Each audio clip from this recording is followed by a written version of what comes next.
queen here. I'm going to go by CHQ for the class, and this is the bee class, so you want to know how a bee works. First off, let's talk about the coloring. So I have here my little friend, Bobby the bee. Why do you think he has the colors he does? Can you draw it? I would like you to stop the video now and draw what you think a bee looks like and what colors. All right, you're back now. So why do you think the bee is the color he is? Well, basically the scientists are saying it's just genetics. It's just how they are. I personally think it's a pretty color. It blends in. It looks nice with the flowers. You can see my beautiful flowers back here. I'm hoping that a bee comes by. I've got a resort little station, little drinking station for them set up by the pool, so hopefully they'll come and visit us. Now the bee has body parts of 3. We've got our head, thorax, and abdomen. That's all you need to remember, 3 areas. Now something about the very first, the head part, he has compound eyes. What that means is he can see pretty well, but colors to him look different than they do for you. He does not like red, which I'm going to show you right now some colors. We'll talk about that. He doesn't like red and he doesn't like black. So if we take those out of our little coloring here, we have left your yellows and blues and greens. Oh, he doesn't like orange either that well. It's okay, but it's borderline. But he definitely thinks it's an intruder if it's black or red. So that means intruder. But the other ones look to him like flowers. So these are the kind of flowers you want to plant. Very pleasant. The blues, the purples, and the greens. Well, all flowers have greens, don't they? But I do like the colors of the rainbow. You take out red and orange and black, and this is pretty much what you have left. So that's what you want to avoid. Another thing about his head is that he has a tongue right there that is called, I was going to say this right, proboscis. P-R-O-B-O-S-C-I-S. Proboscis. That's it. Proboscis. It laps up the water, the nectar, whatever. If he's drinking water, it laps up the water and it laps up the nectar. Then he also has mandibles, and they're not really teeth, but they'll help cut and chew through the wax because he needs that for that. He has an exoskeleton, which means it's hard on the outside. When you step on a bee or crunch it, squish. The inside is very soft, but the outside is an exoskeleton.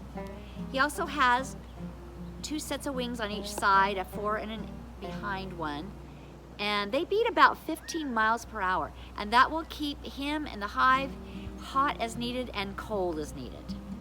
The other thing he has is 6 legs that come out, and we'll talk a little bit later what the legs are good for. And then of course his abdomen has a stinger at the end. I must have removed it from this guy. There you go.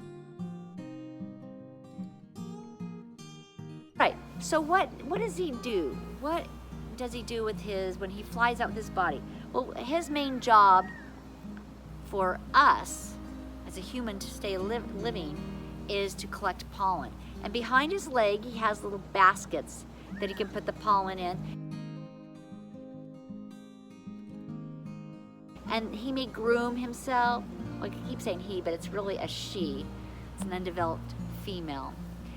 So she will groom herself and comb herself, and this brushes the pollen, and then it sticks to the hair and it holds into place. They fly to the next flower. So you see the flowers here?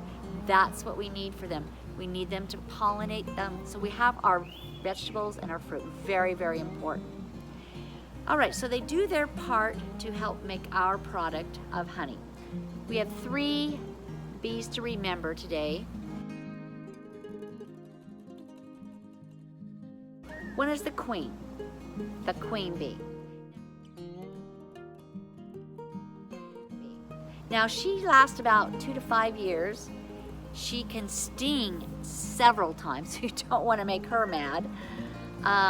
If there's another queen, she will fight that queen off until there's only one. How she becomes a queen is she is fed royal jelly. So request that you're fed royal jelly because you could be a queen. She lays about 2,000 eggs per day. That's a lot. But remember, we're going to talk about the worker bee, which is the underdeveloped one. She doesn't live very long, so they've got to replace that over and over. If she leaves the hive, she'll take them with her as a swarm, which we'll talk about at another time.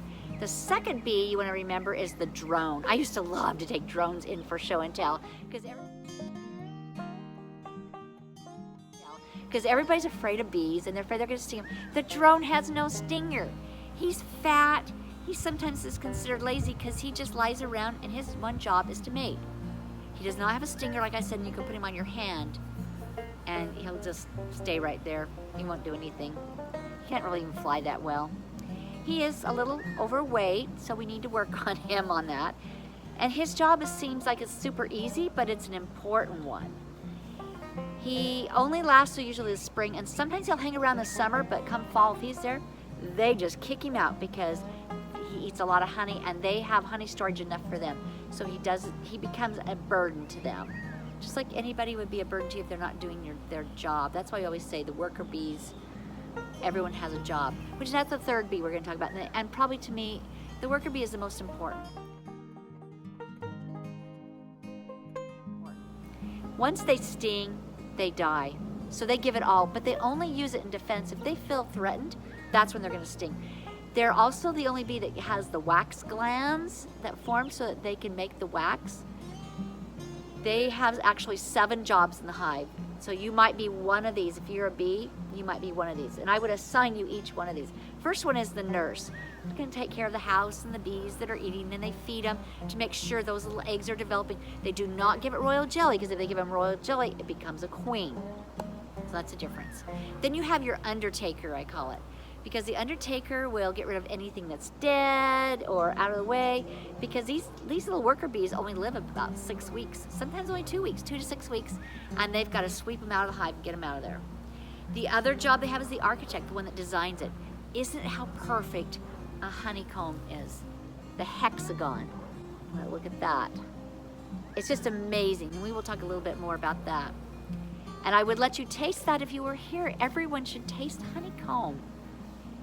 All right, so the architect designs how the hive is going to be run and looks. And then we have our cleaning organizer, honey maker, kind of does a little bit of everything. When the honey comes in, it's received, it organizes and puts everybody in their place. I kind of feel like I might be that bee. All right, the other one is the queen's attendants. Yes, a queen has attendants. If you look at the royal, I've been watching The Crown lately, and if you watch, you see that they always have someone attending them, dressing them, taking care of them. That is their job, to take care of the queen. Then the one that gets all the press material, gets all the attention, is the forager.